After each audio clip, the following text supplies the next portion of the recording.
के इलेक्ट्रिक अपनी load shedding की रिवायत से उजालों के बजाय अंधेरे बिखेरता जा रहा है। इसीलिए के इलेक्ट्रिक को अब अपने लोगों के नीचे मौजूद टैगलाइन, जिसमें वो कहते हैं the energy that moves life, को तब्दील करके उसकी जगह लिख देना चाहिए द पावर दैट करप्ट्स। क्योंकि इस दौर में भी जहां बिजली सिर्फ सनती पैदावार के लिए ज़रूरी नहीं है, बल्कि आजकल के दौर में अवाम और ख़ास तौर पर नौजवान नस्ल की बका के लिए भी इंतहाई अहम है। अब यहाँ पर सवाल ये पैदा होता है कि अक़लियती ग्रुप अल जमी का इस कंपनी में आखिर ऐसा क्या मफाद है जिसके लिए वो पाकिस्तान के हर रेगुलेटरी इदारे से लेकर हुकूमती इदारों के साथ महाजराई करने को तैयार नजर आते हैं। जहां के इलेक्ट्रिक को तकरीबन 38% के अक्सरियती शेयर होल्डर के होल्डिंग्स के सोल डायरेक्टर कैसी मैकडोनल्ड SECP और स्टॉक एक्सचेंज से ये मुतालबा करने पर मजबूर हो गए कि ये दोनों रेगुलेटर अपना किरदार अदा करें और कंपनी के बोर्ड ऑफ डायरेक्टर्स, जिनकी मुद्दत इस साल ही जुलाई में मुकम्मल हो चुकी है, मुदाखलत करें और इंतखाबात करवा कर जल्द अज जल्द कंपनी को इस काबिल करें कि वो अवामी मफाद और हुकूमती पॉलिसीज़ के मुताबिक फैसले कर सकें। लेकिन अब यह सिलसिला है कि कंपनी में किसी बेहतरी की कोई सूरत हाल आने वाले चंद माह में हमें नज़र नहीं आ रही है, क्योंकि के इलेक्ट्रिक पर काबिज अक़लियती शेयर होल्डर ने बहुत ही चालाकी से एक बड़ी तादाद में मुख्तलिफ मामलात अदालत में पेश किए हुए हैं। यानी हर अहम मामले को ये अदालत ले जाते हैं। हर वो मामला जो अल जमी ग्रुप के लिए किसी तौर पर भी थोड़ा सा भी उन्हें महसूस होता है कि नुकसानदेह हो सकता है, उसको उलझा कर अदालत में पेश कर दिया जाता है, जहां महंगी फीसों पर वकला जो कि इलेक्ट्रिक के पैनल पर ही मौजूद हैं, हर मामले में गैर ज़रूरी बहस और डिले टैक्टिक से केस को तूल देते हैं, जिससे मामलात मज़ीद गंभीर हो जाते हैं। के इलेक्ट्रिक पर काबिज अक़लियती शेयर होल्डर्स की मनमानियों की बातें काफ़ी अरसे से हुकूमती हलकों में भी सुनी जा रही थीं, लेकिन अब बहरहाल हाल ही में बेकाबू हालत के साथ ये देखा जा रहा है कि हुकूमती मिनिस्टर्स भी अब खुलकर और वाज़े अल्फाज में इस मौजूद काबिज के इलेक्ट्रिक की इंतज़ामिया की रविश पर अपनी नाराज़गी का इजहार करते दिखाई दे रहे हैं। मेरी ख्वाहिश ये है कि SECP के लॉज के मुताबिक एक पब्लिकली लिस्टेड कंपनी अपनी बोर्ड के इलेक्शन सही वक्त पे करवाए। भाई, ये हुकूमत की कंपनी तो नहीं है, प्राइवेट सेक्टर की है ना। पब्लिकली लिस्टेड कंपनी को बोर्ड के इलेक्शन सही वक्त पे होने नहीं चाहिए। अगर किसी शेयर होल्डर का किसी दुनिया की किसी कोने के अंदर कोई इशू है आपस में, खुदा करे वो जल्दी रिजॉल्व हो जाए।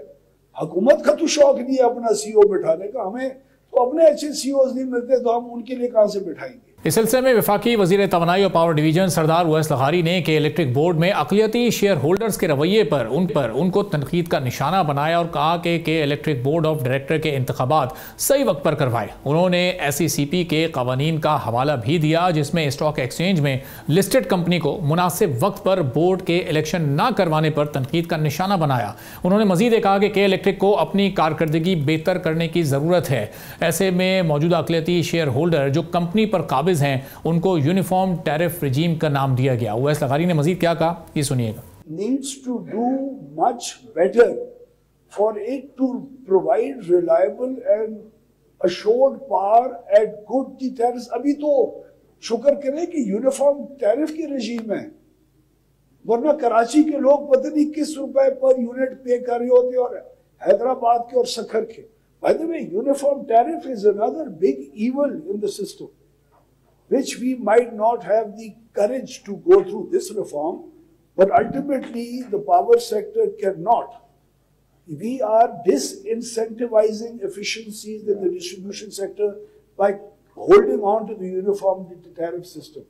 But we are planning to do so for the near future and the mid-term future, ताकि एक दफ़ा ज़रा इसके अंदर स्टेबिलिटी और ज़रा एक मेच्योरिटी डिस्ट्रीब्यूशन सेक्टर के अंदर आ जाए।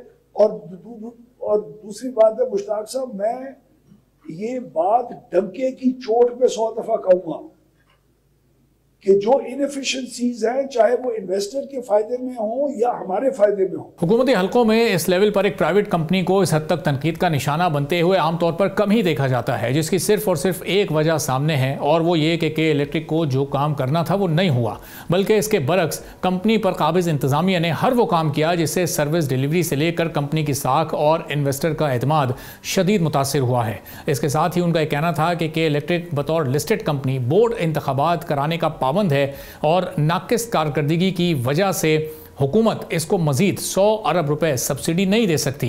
इस सिलसिले में के इलेक्ट्रिक साबिक board of director Zubair Motiwala भी SECP से मुतालबा कर रहे हैं। उनका कहना है कि SECP या वफाकी हुकूमत या पावर मिनिस्ट्री को चाहिए कि वो के इलेक्ट्रिक को मजबूर करें कि वो इलेक्शन करवाएं। इलेक्शन ना होने की सूरत में कंपनी के रोज़मर्रा के मामलात भी मुतासर हो सकते हैं, जिसमें कस्टमर्स की शिकायत की एक लंबी फहरिस्त मौजूद है। जुबैर मोतीवाला ने क्या कहा, ये मुलाहिजा कीजिएगा। SECP है, फेडरल गवर्नमेंट है, पावर मिनिस्ट्री है, इन सबको कार्रवाई करके उनको कहना चाहिए कि आपने करना है, इलेक्शन करवाएं और उसको वो अपनी निगरानी में भी करा सकते हैं। वो इलेक्शन को उनको कंपेल करना चाहिए कि इलेक्शन होने चाहिए अगर बोर्ड में अगर कमी है। मैं समझता हूँ कि इससे तो जो चलाने वाले लोग हैं, मैनेजिंग डायरेक्टर हो गए, बाकी चीफ इंजीनियर्स हो गए, अगर आपके स्ट्रेंथ कम है बोर्ड की तो उसमें तो उनको भी तकलीफ होती होगी, क्योंकि पॉइंट ऑफ व्यू नहीं मिलता।